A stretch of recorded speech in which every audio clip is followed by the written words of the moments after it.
মানুষের হৃদয় যখন বড় হয়, মানুষ যখন বিশাল মনের অধিকারী হয়, তখন সে মানুষকে ক্ষমা করতে জানে। আপনার স্ত্রী অন্যায় করেছে, মানুষ তো করে ফেলেছে, একই অন্যায় বারবার করে, তো আমিও তো একই গুনাহ বারবার করি আল্লাহর কাছে।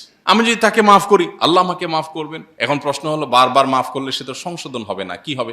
তার সংশোধনের চেষ্টা আমি করব, অবশ্যই আমি তার কল্যাণ চাইবো।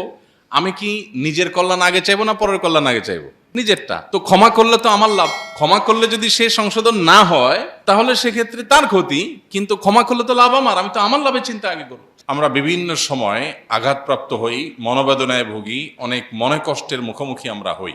এই পরিস্থিতিগুলোর মুখোমুখি হওয়ার পর সাধারণত স্বভাবত প্রকৃতিগতভাবেই আমরা রাগান্বিত হই, ক্রোধান্বিত হই, আমাদের কষ্ট হয়, দুঃখ হয়। এই পরিস্থিতিতে আমরা একজন ইমানদার হিসাবে কোরআন এবং হাদিসের আলোকে বিশেষ কিছু পদক্ষেপ নেয়ার কথা নির্দেশিত হয়েছি। আল্লাহ এবং তার রাসূল আমাদেরকে নির্দেশ করেছেন।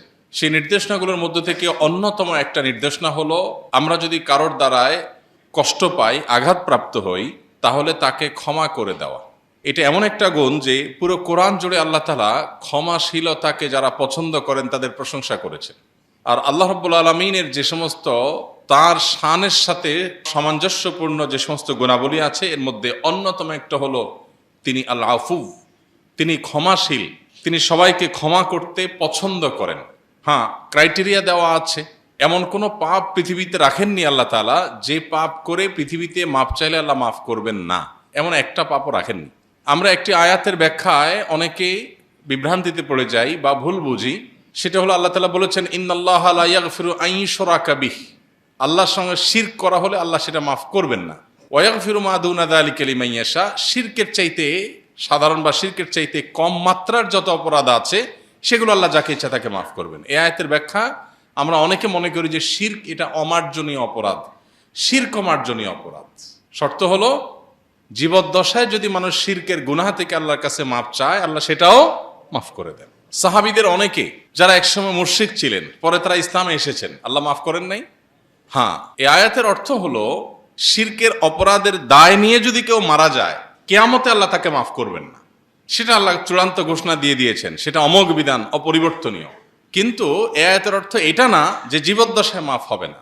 তাহলে এই আয়াতকে সামনে রাখলে আমরা দেখি আল্লাহ সুবহানাহু ওয়া তাআলা সব গুনাহ মাফ করবেন। কোরআন কারীমে আল্লাহ অন্য আয়াতে বলেছেন, লা তাকনাতু মির রাহমাতিল্লাহ, তোমরা আল্লাহর রহমতের আশা কখনো ছাড়বে না। ইন্নাল্লাহা ইয়াগফিরু যুনুবা জামিআ, আল্লাহ সকল গুনাহ মাফ করবেন। ইয়াগফিরু যুনুবা জামিআ, সকল গুনাহ। এখানে আল্লাহ বলেন না ইল্লা, বলেন নাই। আল্লাহ বলেন নাই যে অমুক গুনাহ অ্যাকসেপ্ট, এটা বাদে আল্লাহ বাকিগুলো মাফ করবেন, এরকম কোনো কথা আল্লাহ বলেন নাই। আল্লাহ বলেছেন সকল গুনাহ আল্লাহ মাফ করবেন। ইন্নাল্লাহা ইয়াগফিরু যুনুবা জামিআ, সকল পাপ আল্লাহ মাফ করবেন। তাহলে আয়াতের আলোকে বোঝা গেল, আল্লাহর জমিনে এমন কোন পাপ, এমন কোন অপরাধ আল্লাহ রাখেন নাই যেটা আল্লাহ ক্ষমা করবেন না পৃথিবীতে।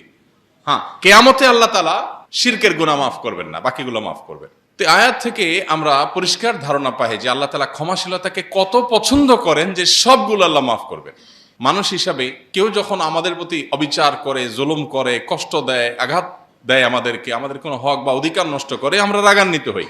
এ রাগান্বিত হওয়াটা আমাদের প্রকৃতিগত বিষয়, এটা ফিতরাতি বিষয়। কিন্তু ইমানদার সুলভ আচরণ হবে, ইমানদার সুলভ আখলাক হবে রাগান্বিত হওয়ার পরও আল্লাহ রাব্বুল আলামিনের খাতিরে, আল্লাহকে সন্তুষ্ট করার জন্য আমি আল্লাহর বান্দাকে মাফ করে দিব। এটা হবে ঈমানের দাবি। আল্লাহ রাব্বুল আলামিন ক্ষমাশীলতাকে এত পছন্দ করেন, এত পছন্দ করেন যে কোরআনে কারীমে সূরা আলে ইমরান 134 নম্বর আয়াতে আল্লাহ তাআলা মুত্তাকিদের কয়েকটা বৈশিষ্ট্য উল্লেখ করেছেন। পুরো কোরআন জুড়ে মুত্তাকিদের প্রায় 40 থেকে 50টি বৈশিষ্ট্যের কথা উল্লেখ করা হয়েছে। এর মধ্যে এই আয়াতে আল্লাহ তাআলা কয়েকটি বৈশিষ্ট্য উল্লেখ করেছেন। আল্লাহ তাআলা জান্নাত এর অধিকারী যে মুত্তাকিরা হবেন তাদের বৈশিষ্ট্য বলতে গিয়ে বলেছেন, আল্লাযীনা ইউনফিকুনা ফিস সাররাই ওয়াদ দাররা, যারা সুখে এবং দুঃখে সর্বাবস্থায় যারা দান করে। অনেকে সুখে দান করে, অনেকে আবার দুঃখে দান করে। মানুষের ভিন্ন ভিন্ন প্রকৃতি আছে। কিছু মানুষ আছে ঠেকা পড়ে গেলে দান দক্ষিণা শুরু করে, ভালো অবস্থায় আল্লাহকে ভুলে যায়। আবার কিছু লোক আছে উল্টা, দিনকাল ভালো গেলে কিছু দান সাদেকা করে, একটু কষ্ট গেলে আর কিছু করে না। আল্লাহ তাআলা এখানে বলেছেন, যারা সুখে এবং দুঃখে, সচ্ছলতা এবং অসচ্ছলতায় উভয় অবস্থায় দান করে। অসচ্ছল অবস্থায় দান করবে কিভাবে? যতটুকু সামর্থ্য আছে ততটুকু। অন্য সময় আমি 1000 টাকা দান করতে পারতাম, এখন 10 টাকা দান করলাম, এখন 100 টাকা দান করলাম। এটাই ইমানদার মুত্তাকিদের বৈশিষ্ট্য, জান্নাতের অধিবাসীদের বৈশিষ্ট্য। আরেকটা হলো ওয়াল কাযিমিনাল গাইজ, যারা রাগ সংবরণ করে। বড় কঠিন একটা কাজ।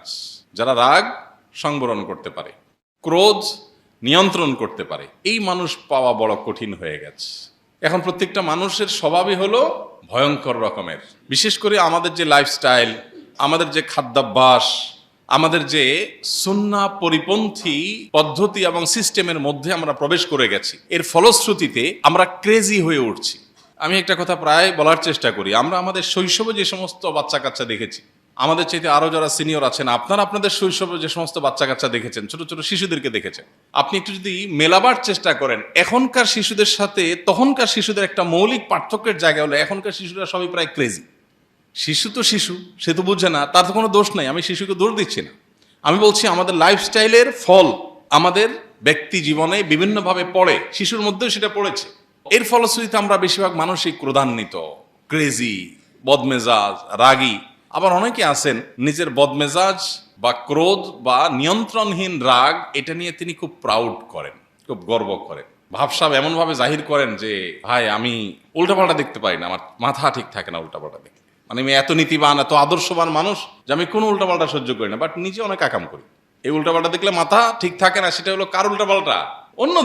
অন্যদের গুলো দেখলে আমার চান্দি গরম হয়ে যায়, বাট আমি নিজে ঠান্ডা মাথায় আল্লাহর নাফরমানি করি, তখন আমার মাথা গরম হয় না। বাচ্চার ক্ষেত্রে বলবে অনেক রাগী, মানে বিশাল কিছু, উনি পিএইচডি করছে, বাচ্চা রাগী। আরে ভাই বাচ্চা রাগী, তাকে কিভাবে আপনি প্যারেন্টিং করবেন, কিভাবে আপনার অভিভাবকত্বের জায়গা থেকে তার রাগকে কমাবার চেষ্টা করবেন, আপনি সেটা শিখেন। সেটা না শিখে আপনি এটাকে নিয়ে এমনভাবে বলছেন মনে হচ্ছে মারাত্মক রাগী।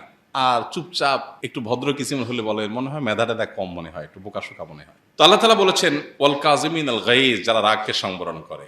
এখানে আল্লাহ বলেন নাই ওয়াল আদিমিন আল গাইজ, যাদের রাগ নাই, আল্লাহ তাদের প্রশংসা করেন নাই। রাগ নাই দোঁড়ার সাপের মতো, এদের প্রশংসা আল্লাহ করেন নাই। আল্লাহ বলছেন রাগকে যারা নিয়ন্ত্রণ করে তারা হলো মুত্তাকি।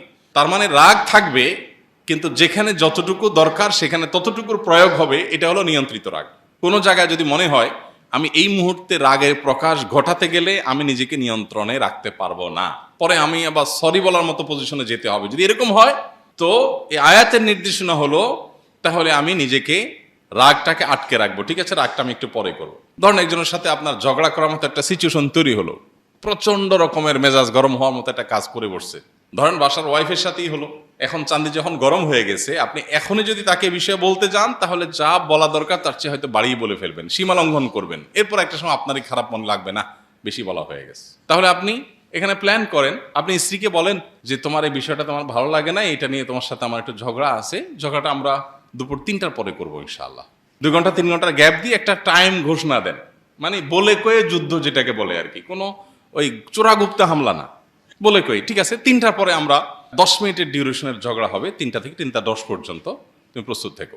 আপনিও নিজেকে নিয়ন্ত্রণ করেন, দেখবেন যে এই 2-4 ঘন্টার ভিতরে আস্তে আস্তে সব প্ল্যান প্রোগ্রাম গোছানো হয়ে যাচ্ছে।